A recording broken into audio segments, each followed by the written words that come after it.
नमस्कार, मी पंजाब डक. राज्यामध्ये काय होणार आहे?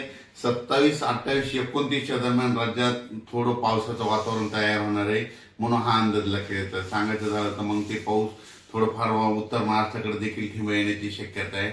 म्हणून हे देखील पूर्वकल्पना म्हणून अंदाज सर्व शेतकऱ्यांनी लक्षात द्यायचा. राज्यातल्या सर्व शेतकऱ्याला सांगू इच्छितो की हे ढगाळ वातावरण वेलवर्गीय पिकासाठी खूप चांगलं आहे. त्याच्यानंतर तुम्हाला एक सांगू इच्छितो की हरभऱ्याला फुलं लागण्यासाठी देखील खूप चांगलं वातावरण आहे, म्हणून हे देखील लक्षात घ्यायचं. पण ह्या वातावरणामध्ये काय होणार, ढगाळ वातावरण राहत असल्यामुळं राज्यामध्ये धुई धुकं देखील राहतं. धुई धुक्यामुळे काय होतं की द्राक्ष बाग, डाळिंब शेतकऱ्याचं अतोनात खूप नुकसान होतं. म्हणून ही अंदाज सर्व शेतकऱ्यांनी लक्षात घ्यायचा. कर्नाटक, नेपाळी जत ह्या भागातल्या शेतकऱ्याला तंबाखू काढणाऱ्या शेतकऱ्याला सांगू इच्छितो की राज्यामध्ये आणखीन 26 तारखेपर्यंत असं ढगाळ वातावरण राहणार आहे, म्हणून हा अंदाज लागायचा. पण 28, 29 दरम्यान राज्यात वातावरण थोडं खराब होणार आहे, बिघाड होणार आहे. म्हणून हे अंदाज सर्व तंबाखू काढणाऱ्या शेतकऱ्यांनी सर्व शेतकऱ्यांनी लक्षात घ्यायचा.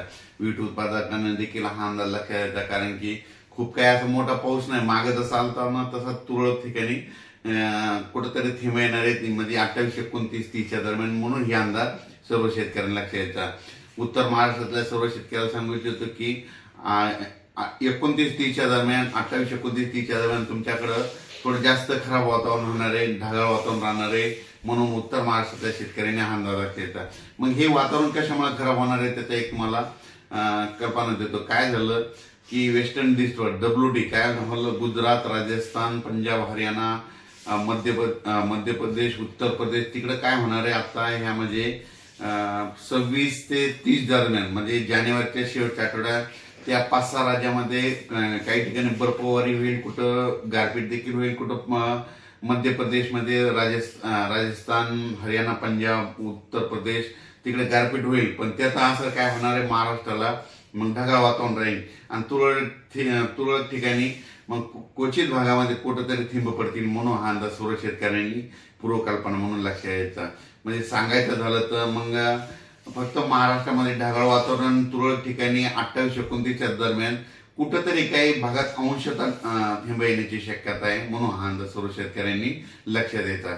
खूप काही असा सर्वदूर मोठा पाऊस नाही, फक्त मागे जशी परिस्थिती झाली होती तशीच परिस्थिती आता राहणार आहे. म्हणून हा अंदाज सर्व शेतकऱ्यांनी लक्षात घ्यावा.